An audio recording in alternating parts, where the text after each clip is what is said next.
Hello everybody, it's Michael from getfitover40.com. Boom. And today's video is entitled or called Most Common Mistakes I See in the Gym. Now I'm just going to be using my, basically my guidelines here. I'm not going to be reading it this time. Sometimes I do. The written post or written version of this is over at getfitover40.com. I'll put a link in the description. That'll have this video and everything there. So if you want to read kind of what I put on paper, I like to always have a written version on the website for people. It's just good for Google and analytics and all that kind of stuff. So, and you know, a written version is good for some people like to read things as opposed to watch. So what I'm saying isn't going to be word for word or even close to what I've got written down. It's just going to be kind of boom off the top of my head as I go through the main points. So we're going to go through the points. We're going to start with going through the motions. So this is one of the most common, I would say the most common types of people that I see at the gym. And I'm not putting down anybody here. Don't get me wrong. I'm not putting these people down. I'm just looking at things that I perceive as mistakes. You know, someone else might not perceive it as a mistake. But when I look at it, I can see that there's potential room for improvement when I see something like this going on. Okay, now I'm not trying to say that I know exactly what's going on in these people's lives. They're at the gym. That's good, right? They're taking time. So there's a lot of positive things here. I'm not just putting people down. I'm just saying there's room for improvement, okay? So going through the motions. I see people at the gym, and for most of the part, they don't really show any signs of improvement. So what I'm saying is I see them. They come to the gym. They're like regulars. They're there all the time. And I see them doing their training. And every time I see them, it's like I don't see them, you know, either depending on what they're doing, if their goals are to lose or gain weight, I can only speculate what they're trying to do. But I don't see like them putting on any muscle or getting more definition or leaning out. It's just like it's the same thing every day. And I can see in their workouts that they're kind of just doing the same thing every day.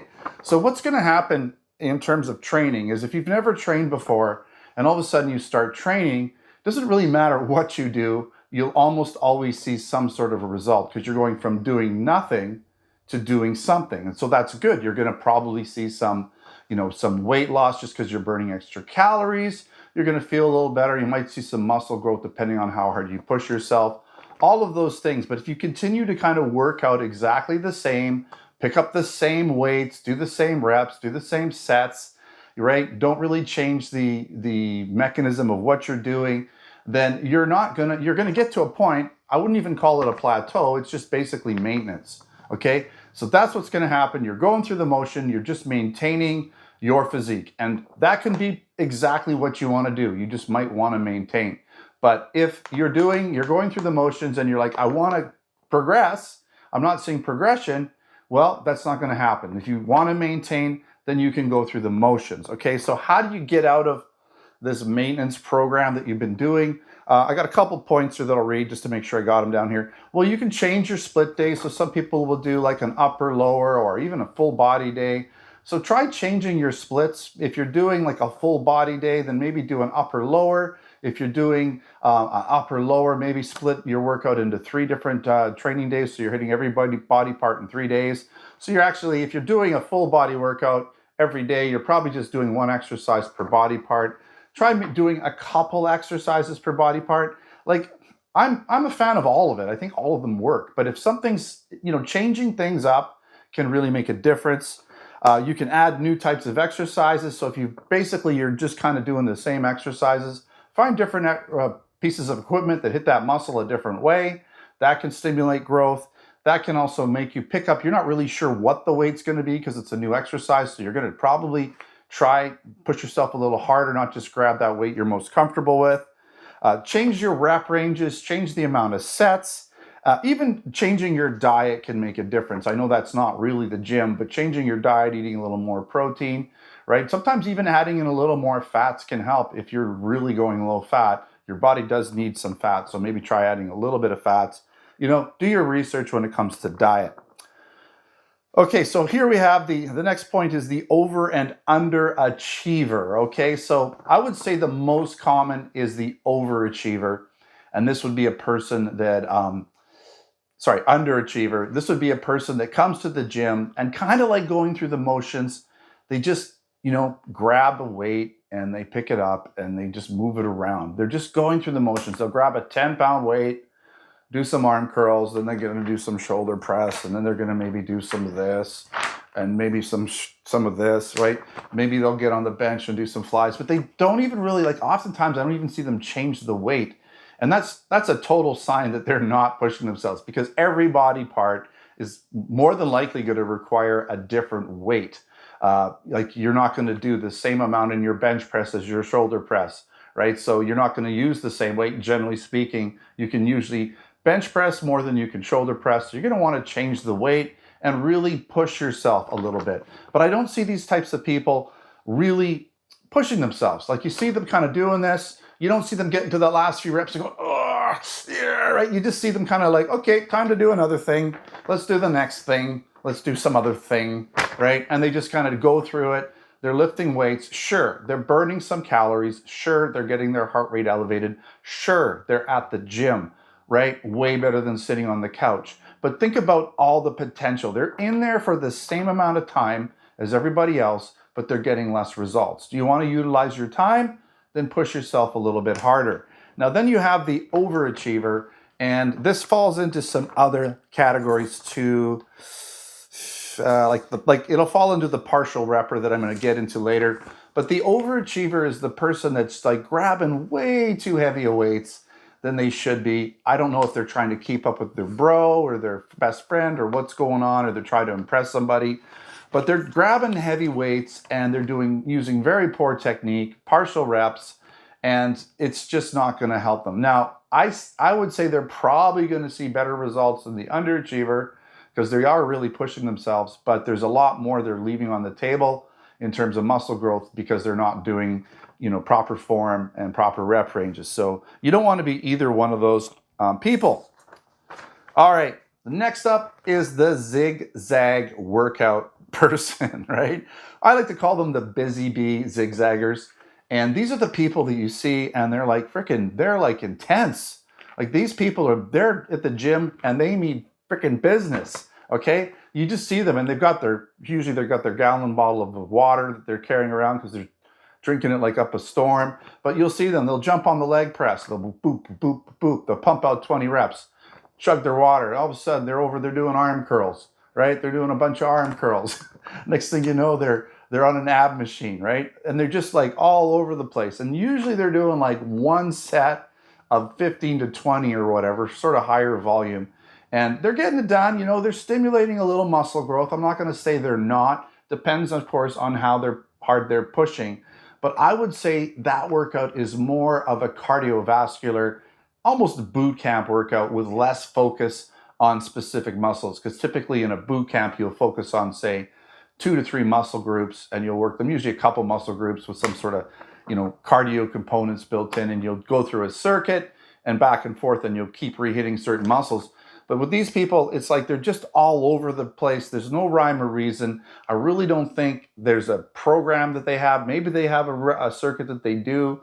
I don't know if it's really well thought out. But again, I think they're leaving a lot on the table because, generally speaking, to build muscle, you're going to need to put it through a certain amount of stress and fatigue and tire it out to a certain level. And one set, in my opinion, just isn't going to get the job done, okay? So you're leaving a lot on the table, again, if you're the zigzag busy bee.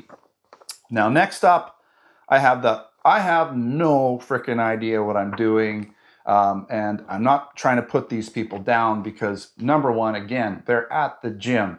And I would say oftentimes these people feel, out of place, self-conscious. Maybe, they got a big journey ahead of them in terms of their health and fitness, but they're at the gym. They're doing the best that they know how to do. Again, I'm not putting these people down. If anything, I'm impressed when I see somebody like that at the gym, and you can tell they are completely out of their element, but they're still there. They're not making any excuses, okay? So in terms of this type of person, what I would suggest, okay, is you're going to be leaving so much on the table because you really don't have any idea what you're doing. What you need to do is find somebody that you know, hopefully a friend, family member, somebody that knows kind of what they're doing. Like, do your best. Just, it's going to be tough because you don't know what you're doing. So how do you know if they know what they're doing? I get it. Really the best case scenario is hire a trainer and spend a little bit of money up front, learn proper technique, learn what exercises will promote, what will work certain muscle groups, because a lot of times you're going to have no idea what that exercise is working until maybe later on when you feel a little bit sore later, if you did use that exercise machine and you feel sore in a muscle group. So I would suggest hire a trainer, invest even $1,000 or so in learning how to train and get used to working out and do it properly and get proper form.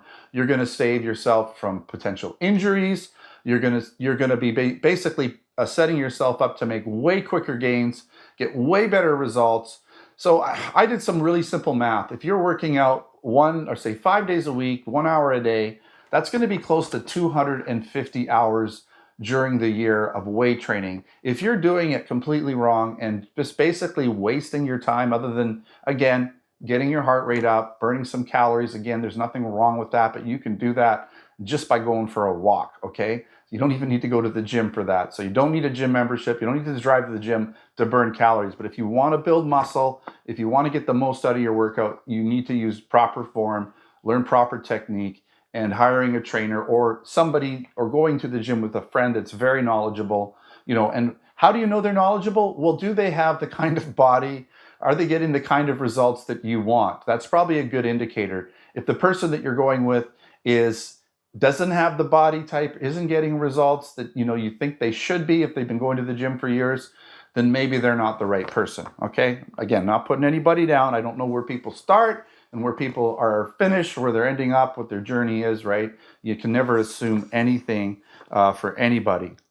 Okay, so another one here, we have the partial repper. Okay, I see a ton of these people, and I'm not going to stereotype, but I'm going to say a lot of times it's elderly guys. I think it's guys that feel like they know it all. Like some of us older guys we know it all. You can't tell us anything. We've been going to the gym for decades. You can't tell me how to train.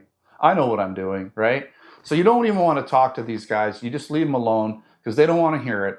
But what I'm talking about is the partial repper. Like they're doing something like a bench press, and they're going and they're coming down, and there's like 1.5 foot between their chest and the bar at the bottom, and they're doing all these little baby reps, right? And then they'll go do shoulder press and or they do this, right? Or they do a curl, and they're just like throwing the weight up and down and barely getting a rep out.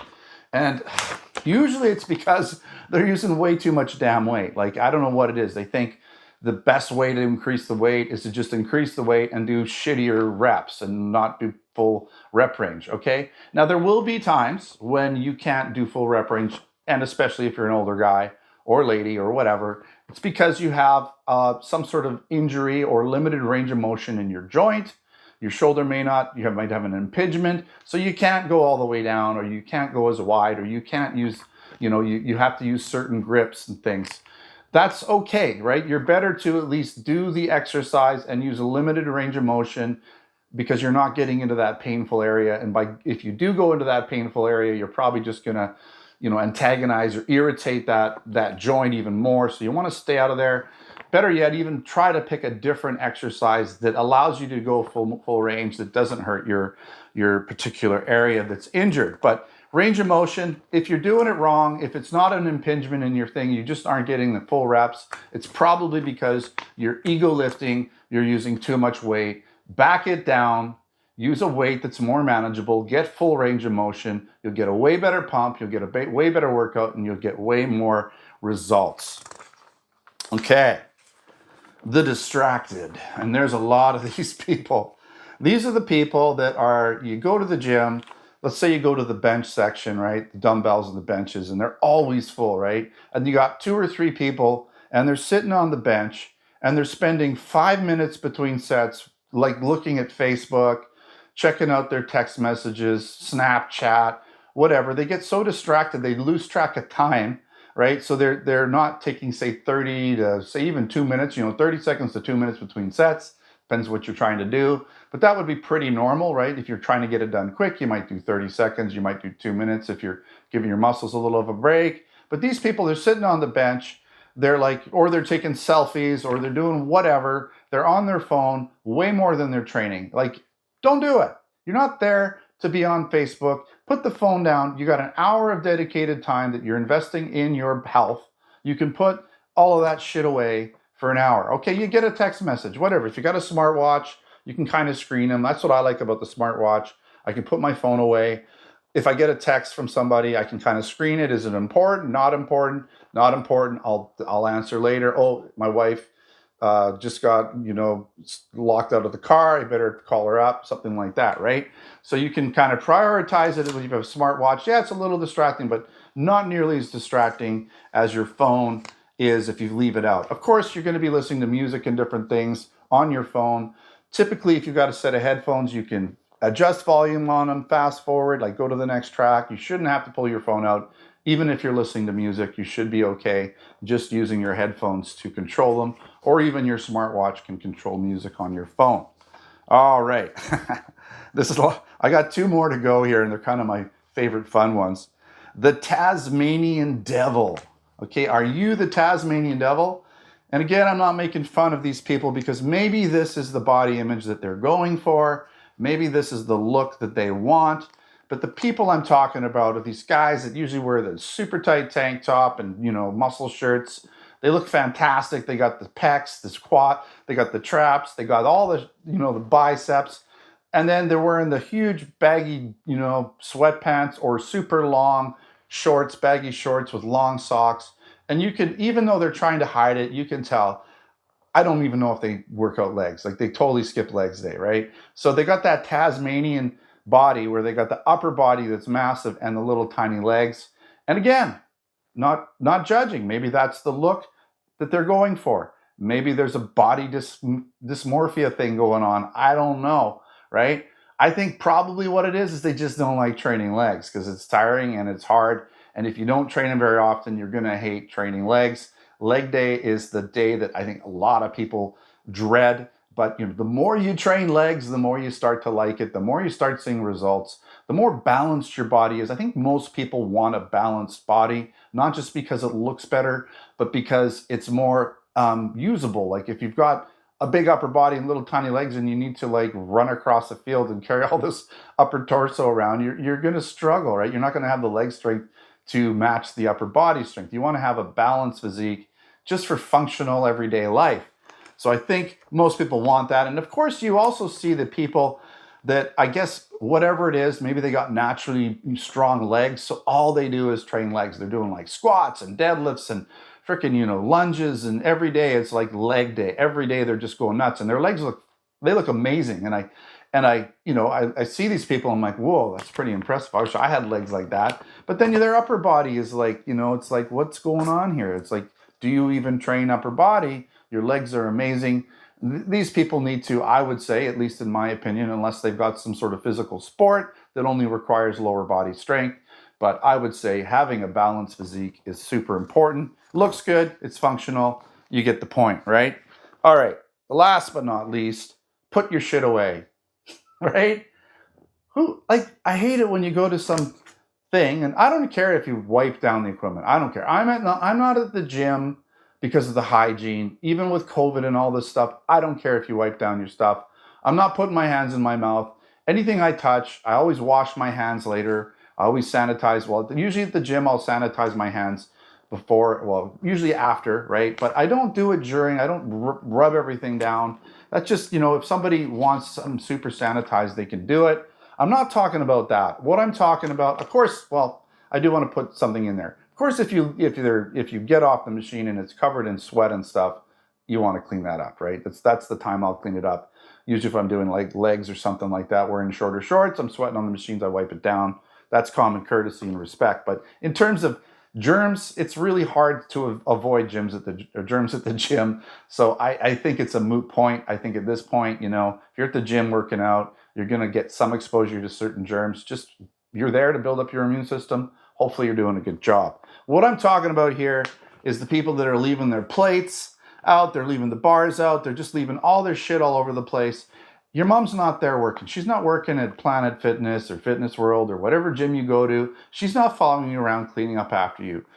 it's, I don't know what your parents taught you if you're not cleaning up at the gym. Maybe they didn't teach you anything. Maybe you just don't listen. I don't know. But if you pick something up and use it, put it away, okay? It's really simple. It's not hard to figure out. Anyways, that is it.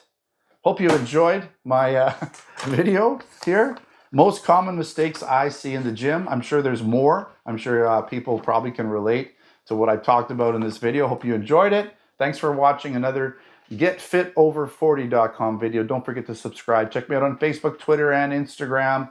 Until next time, take care.